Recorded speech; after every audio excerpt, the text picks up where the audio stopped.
Gracias, José Luis, y muchas gracias por la invitación y por la organización que tú has echado loco junto con Marco. Y bueno, espero poder contribuir algo al avance del conocimiento sobre Victoria, cosa que no obstante no quiero prometer.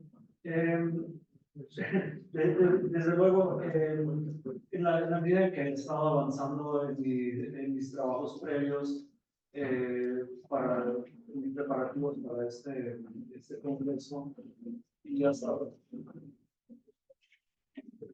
escribiendo algo, me di cuenta de ciertas falencias que me impedían realmente abordar algo así como una línea directa entre Zubin y París.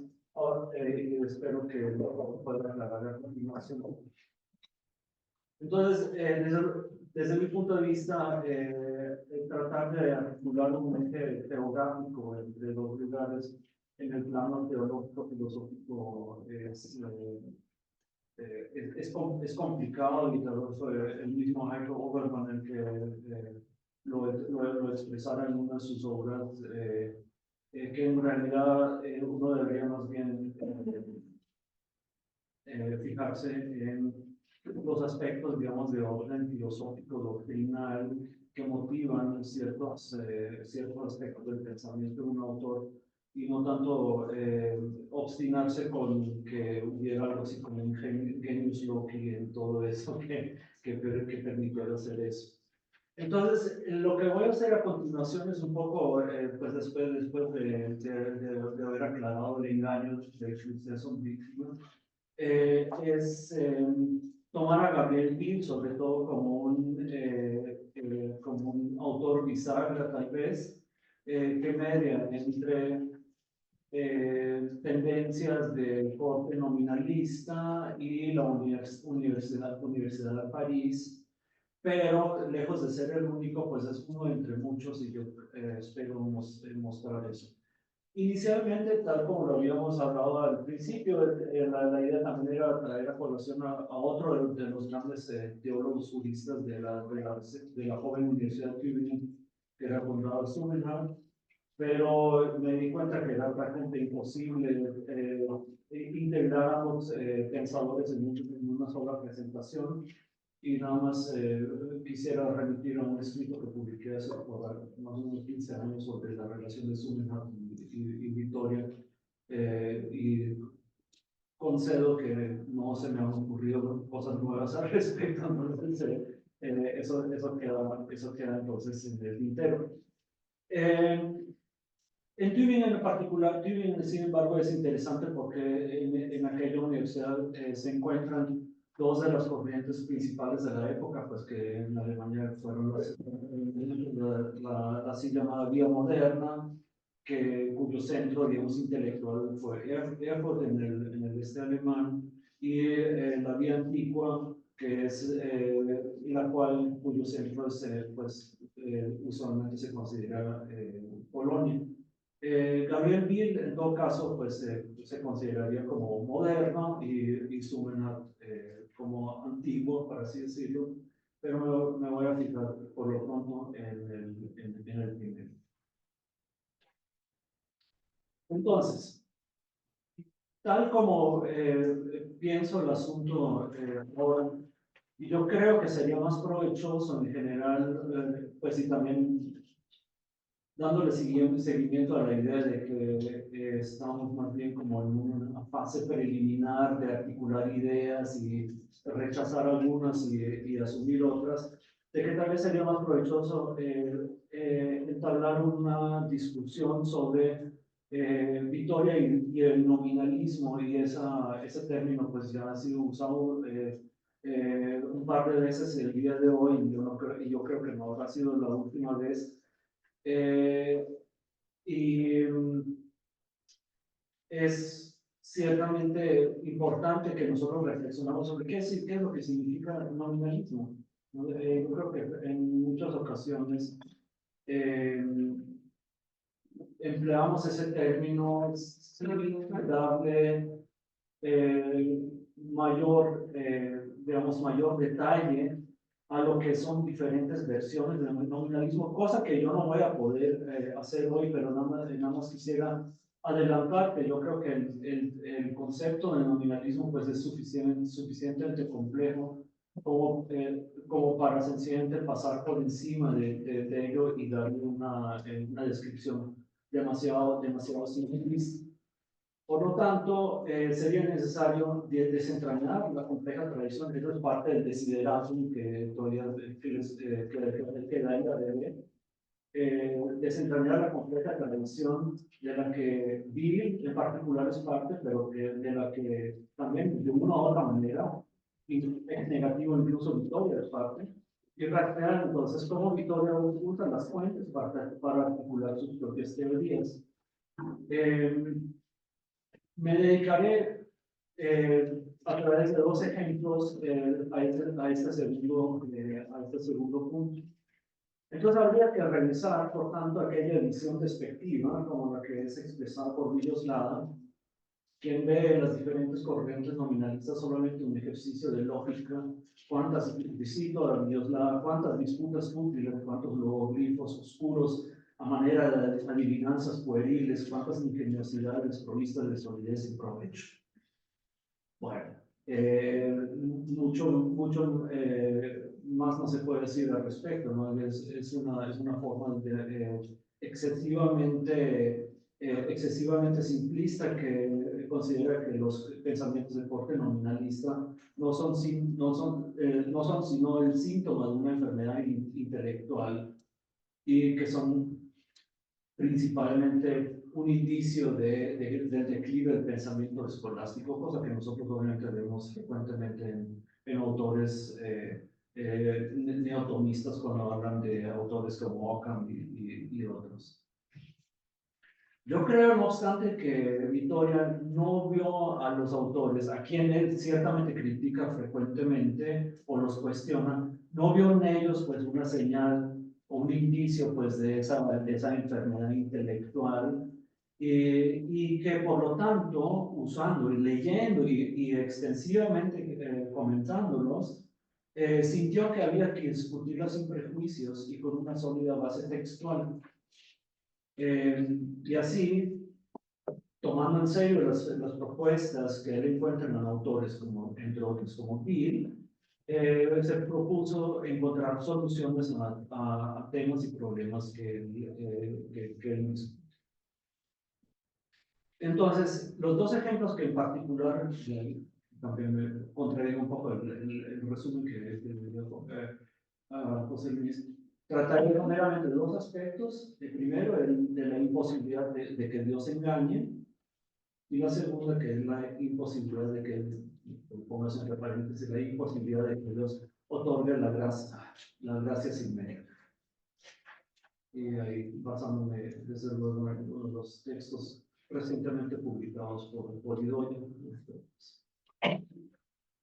Bueno, empecemos un poco con esos autores a los medievales del siglo XV, a los que Vittoria frecuentemente hace referencia. Bueno, Vittoria, los modernos y otros, ya vemos. Hago eso porque ese es uno de los obstáculos principales que me impidieron seguir una línea, digamos, clara y concisa entre Bill y la lectura que haría Victoria Bill. Es que en la mayoría de los casos las referencias a Gabriel suceden en conexión con otros autores. Scotto, Marsilio de Ingen, Mayer, y muy importante Durando San Porcino. ¿Sí? Entonces nunca, o muy rara vez, por lo menos en esos textos que yo voy a redactar a continuación, él solamente discute la postura de Bill, sino que la ve como representante de una postura general. Un asunto curioso en todo esto es el siguiente, y es por eso que puse el nombre de Scotto en itálicas, y es que parecería que a veces, bueno, parecería, dado que a Scotto lo cita junto con Bill y Durando, y a veces con Arnaud o con Marsilio Ingen, es que él considere que Scotto es un autor de la vía moderna, que yo no estoy tan convencido de que lo sea, pero lo ven esos términos. Entonces aquí tenemos esa lista de autores que, bueno, Capriolo lo pongo entre otros, entonces nada más lo quería mencionar, yo sé que no es moderno, pero es uno de los otros que frecuentemente cita, de los que definitivamente pertenecen a esa tradición, pues son contemporáneos como Mayer o como Altman y autores anteriores como Marsilio y demás. Guillermo Ockham, desde mi punto de vista, pues habíamos visto un ejemplo donde cita a Ockham directamente al comentar de las sentencias, pero es algo que en el escritorio no parece hacer frecuentemente. Referencias a Ockham, hasta donde yo pueda ver, suceden más como más bien de segunda mano. Rara vez cita a Ockham directamente, lo cual es notable. No tengo ninguna idea, tampoco tengo una idea, digamos, cuantificable muy clara de cuántas veces lo cite, pero no lo hace con tanta frecuencia que dudando por él. Bien, pero como yo me había propuesto inicialmente hablar de Bill, entonces voy a hacer eso brevemente y tratar de relacionarlo con el nominalismo en general y dar algo así como una idea muy general de algunas posturas que caracterizan al nominalismo. Entonces, no quiero entrar en detalle sobre lo que es, con precisión, sobre lo que es el nominalismo y que podrían ser considerados nominalistas. Se puede, sin embargo, afirmar que existen ciertas posturas básicas que distinguen el nominalismo de pensamientos como el de Tomás de Aquino. Por ejemplo, eso lo hace en muchísimas publicaciones Courtney, por ejemplo, en este libro Ockham and Ockhamism. Y desde luego lo que caracteriza el nominalismo al inicio, por lo menos si tomamos a Ockham como punto de partida, pues consiste en una hipótesis de orden metafísico lógico, ¿no es cierto? Quiere decir que la crítica del universal como una entidad de existencia extramental, como el estilo platónico, el universal in re, como en Alberto Magno o en Tomás de Aquino, para Ockham el universal es solamente un nombre que nosotros empleamos para designar un individuo. Entonces, lo que eso implica, y no solamente en Ockham, pero en cierta manera ya obviamente también en Scott, es el énfasis en la relevancia del individuo frente a lo universal, es decir, como la deconstrucción del universal permite pues sacar a relucir la importancia que tiene el individuo en la comprensión de la realidad.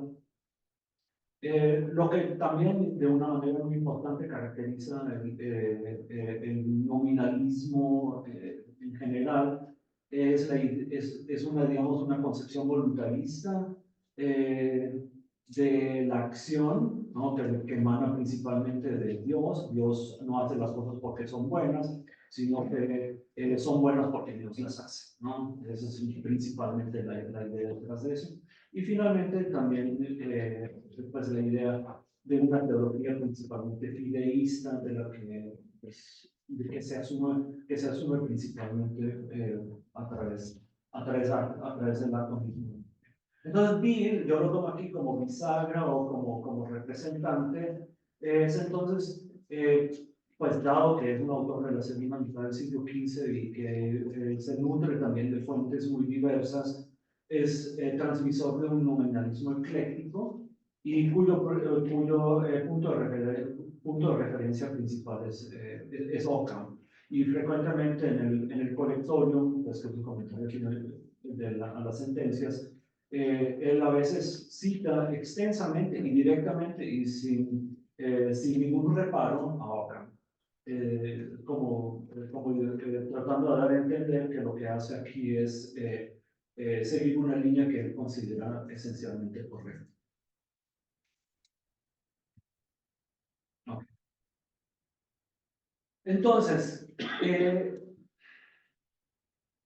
yo tengo que conceder que con el tema que yo y los ejemplos que yo voy a detallar a continuación, me estoy saliendo un poco de mi zona de confort, lo cual es preocupante para mí por lo menos, y que tiene que ver con el hecho de que hemos también que reconocer que Victoria eh, se desempeñó claramente como teólogo y teniendo preocupaciones netamente teológicas. Nosotros reducimos frecuentemente a Victoria al ámbito teológico, jurídico y político del comentario de la segunda secundaria.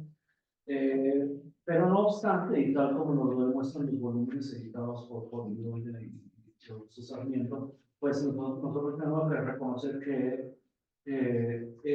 una extensísima labor respecto a temas pues, derivados de la suma teológica, temas de orden teológico, y lo interesante, y eso es otro desideratum que yo tengo, es ver cómo esas preocupaciones de orden teológico finalmente inciden en la articulación de posturas de orden jurídico-político. Pero eso no lo voy a dejar aquí, pero yo sospecho que hay algunas conexiones entre una y otra cosa. Entonces, voy a, en este orden, brevemente describir, analizar la cuestión 114 bueno, en realidad voy a empezar al revés, voy a empezar con la segunda y cuestión primera, sobre la verdad de la fe y la pregunta si Dios puede engañar. Y después pasar al tema relativo al mérito como causa necesaria para la gracia. Y en esos textos, pues nosotros encontramos que Victoria, de una manera explícita, menciona no solamente a Bill, sino también una serie importante de autores de los que había mencionado anteriormente, como Durando y Scott y demás. Entonces, el tema principal que me ocupa por lo pronto, que en relación a la cuestión primera de la segunda, es la distinción entre potencia absoluta y potencia ordenada, que es una distinción que remonta al menos a la Summa Lensis de la primera mitad del siglo XIII, pero que encuentra una articulación, digamos, ya más estructurada en Escoto. Aquí solamente se ve el texto latino en el handout, también agregué una traducción hecha rapidito al castellano que yo voy a leer. Potencia absoluta, potencia ordenada. En todo lo que actúa, dice entonces Escoto, que es una referencia permanente de Vittorio, en todo el que actúa por el intelecto y la voluntad, que es capaz de actuar conforme a la ley recta, y sin embargo no necesariamente conforme a la ley recta, hay que distinguir entre el poder ordenado y el poder absoluto. Quiere decir, ley como aquello que rige la acción, pero no con necesidad. Necesariamente sería necesario para hacer lo correcto, pero uno no necesariamente tiene que hacerlo. Y la razón de esto es que puede actuar conforme a esa ley recta y, por tanto, según el poder ordenado, pues el poder ordenado en cuanto que es principio de realizar las cosas conforme a la ley recta, y puede actuar sin esa ley o contra ella. Y aquí hay poder absoluto que excede el poder ordenado. Entonces, en resumidas cuentas, pues, sin terminar de leer esta cita, el poder ordenado de Dios es aquel poder que incide en la estructura y en el ordenamiento de las cosas creadas, y el poder absoluto es aquello que Dios podría hacer, pero que finalmente no lo haría porque en cierta manera incurriría en ciertas contradicciones que pues, incidirían negativamente sobre ese orden creado. Lo interesante de Scott es que él expresa una concepción jurídica jurídica del poder absoluto, del poder ordenado de Dios, en referencia a esa idea de ley recta o ley correcta. Sí, la ley como normativa impide que Dios haga ciertas cosas en el mundo creado, pero que podría ser de una manera distinta, libremente, si es que no existiera ese orden tal como si existe por ley de fe. Bien, ya suficientemente abstracto, pero bueno, las cosas no mejoran por poco. Ockham, no obstante, y eso es algo que para Victoria va a ser muy relevante, tiene una lectura lógica de esas distinciones entre potencia absoluta y potencia ordenada. Dice entonces Ockham, eso es en los Condivet, libro sexto, artículo primero, en algunas cosas no estaba completamente seguro cómo traducirlo, pero bueno.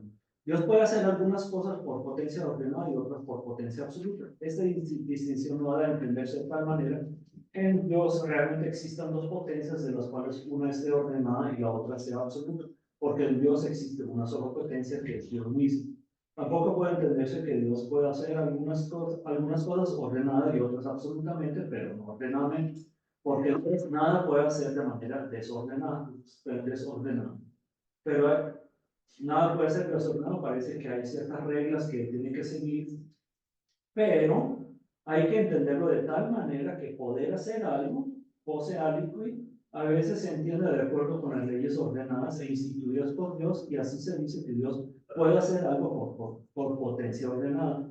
De manera distinta se entiende poder como poder hacer todo, cuya realización no incluye contradicción, o que Dios ordenara aquello que aquello se haga o no, porque Dios puede hacer muchas cosas que no quiere hacer.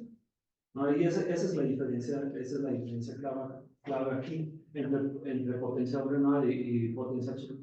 Puede hacer muchas cosas, potencia absoluta, cuando no las quiere hacer, se siente es inoperante, pero cuando sí las termina haciendo es poder ordenado.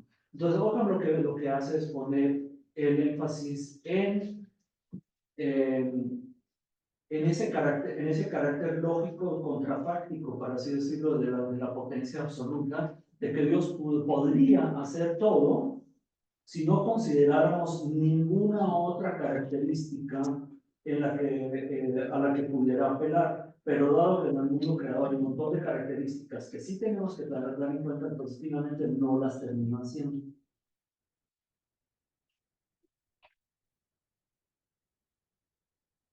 Bueno.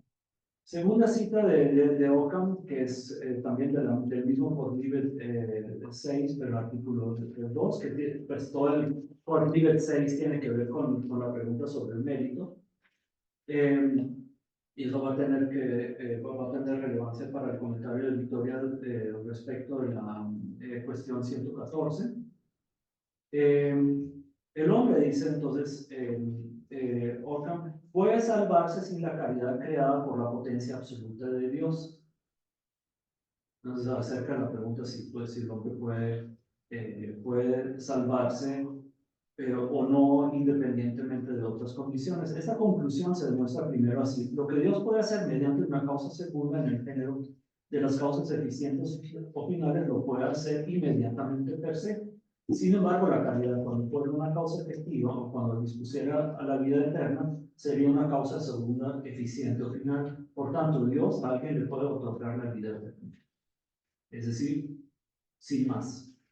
Es decir, incluso sin mérito, ¿no? Yo asumo que el acto ilícito solo es meritorio por la aceptación de la potencia absoluta de Dios. Es decir, es por decisión de Dios que nos hacemos merecedores de todo. ¿Okay? Entonces, lo importante por lo pronto es que en esa distinción Dios puede anticipar, para así decirlo, el acto de salvación o la aceptación, aun si por potencia ordenada no se dieran las condiciones para ello.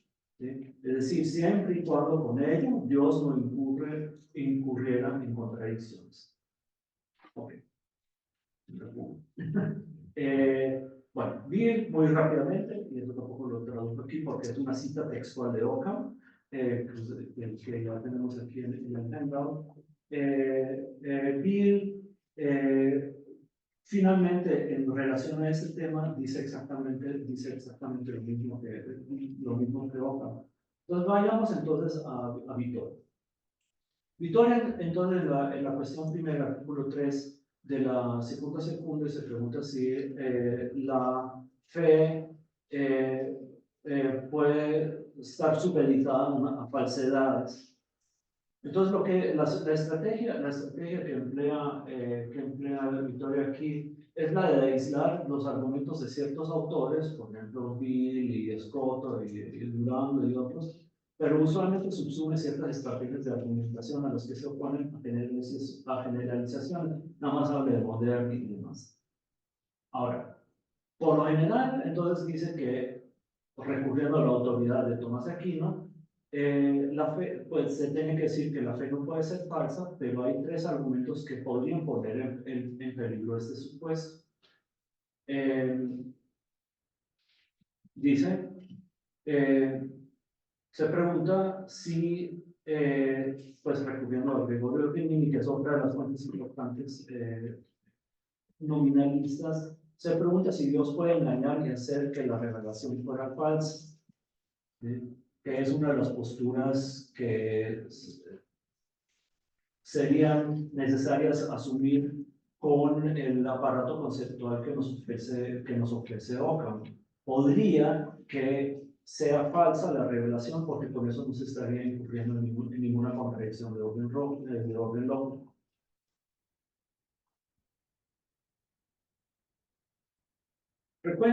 Frecuentemente, dice entonces Victoria, en las citas que viene a continuación, frecuentemente aparecen en las lecciones y en las escuelas que existe una doble potencia de Dios. Se dice que Dios, por potencia ordenada, no puede salvar a Judas, aunque lo puede hacer por potencia absoluta, incluso a todos los condenados. De ahí que comúnmente también se diga que la potencia absoluta, sí, perdón. Aquí en este pasaje él hace referencia a Armando de Beauvais, una obra que pareció haber sido especialmente importante, e implícitamente a Escoto. Implícitamente a Escoto porque Escoto también menciona el ejemplo de que Dios pudiera salvar a Judas. Ahora, si no se toman entonces en cuenta los atributos divinos, es decir, misericordia, justicia y demás, se podría decir que Dios puede condenar a los beatos y beatificar a los condenados. ¿Por qué puede hacer eso? Porque no hay ninguna contradicción en ello. ¿Sí? Todo es posible, pero por potencia absoluta. De ahí continúa Victoria, que comúnmente también se dice que la potencia absoluta de Dios es de todo aquello que no implique poder hacer, ¿sí? Es decir, lo que no contradiga el hacer. Dado que esto va en contra de la ley divina revelada, porque no contradice absolutamente la acción, por eso cae bajo la potencia absoluta de Dios. Por potencia ordenada, Dios no puede condenar a los beatos porque resulta de la ley revelada que siempre gozan de Dios. Ahora, Victoria no condena a rajatabla ese tipo de argumentaciones. Eso es muy importante reconocerlo, sino que él entabla una discusión con ella y nos propone que efectivamente nosotros tenemos que tener mucho cuidado a la hora de sencillamente criticar y deshacernos de una argumentación tal como la que sería el caso a partir de una lectura, por ejemplo, de Ockham. ¿Puede Dios decir falsedades? ¿Puede la fe estar sometida a falsedades?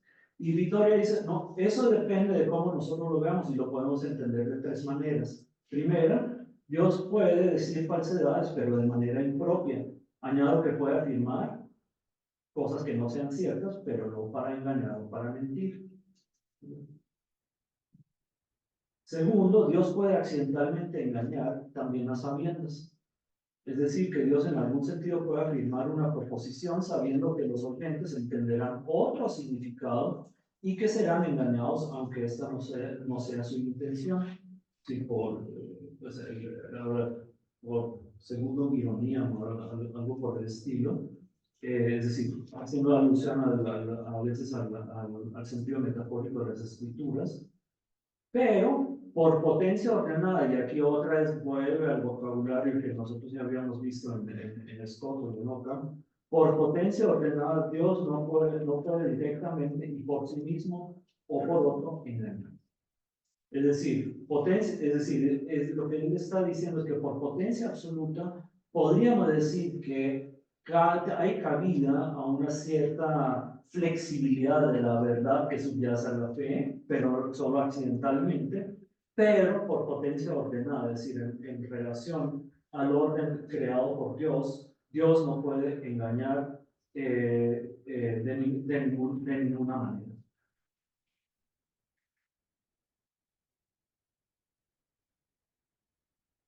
Pero los modernos, dice, del grupo de los gramáticos, quienes están refiriendo acá, pues posiblemente Ockham y otros, y aunque no sean herejes, pero casi, admiten que en la iglesia, que en la iglesia y las escrituras hay falsedades.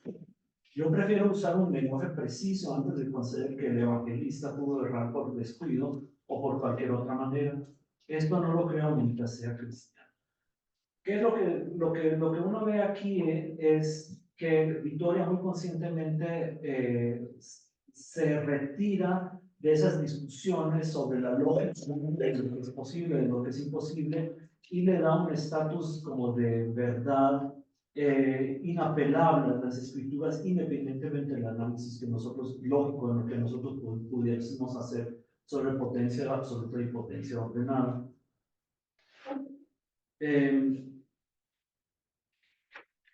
Ahora, muy brevemente, ya para terminar, porque se me va el tiempo, yendo hacia la cuestión 114 de la prima secundaria, donde se plantea si el mérito es condición necesaria para la obtención de la gracia. Que es un tema relacionado con el anterior, en el sentido en que se pregunta si Dios podría cambiar las condiciones bajo las cuales alguien es sujeto de la gracia o no. Es decir, podría beatificar a Judas y condenar a los beatos. Ahora, esto son breves pasajes que se discuten en función de las posturas de los luteranos. La discusión, dice, se plantea sobre todo en contra de los herejes, es decir, los luteranos. Cuestión debatida ya en París fue la de si debemos usar el término mérito en la relación con Dios. A los luteranos les parece que no. Sí, porque a los luteranos famosamente le hacen sola gracia, sola fide, y no se necesita más. Es decir, que Dios, independientemente de lo que hagamos en el orden de la acción humana, otorgará la gracia o no, y no te necesita nada más, sino solamente gracia, fe, escritura y Cristo. Hablando entonces de lo que está determinado o de lo que es la ley, es seguro que un acto realizado sin la gracia no es digno de la vida eterna. Pero si hablamos de lo que puede hacer Dios con su poder absoluto, sí puede hacerlo. Se responde que si por la gracia nos referimos al don habitual, Dios podría hacer que mereciéramos sin ella. Digo en segundo lugar que hablando de la gracia en sentido absoluto es una confusión que alguien merezca la vida eterna sin la gracia, sin que sea amigo, porque si no es amigo, no se aceptan sus obras. En resumidas cuentas, Victoria rechaza esa idea, ¿no? De que el mérito y de que el mérito que adquiere el ser humano en el transcurso de su vida a través de la acción no juega ningún papel a la hora de sí, que no tienen ninguna relevancia para para la salvación.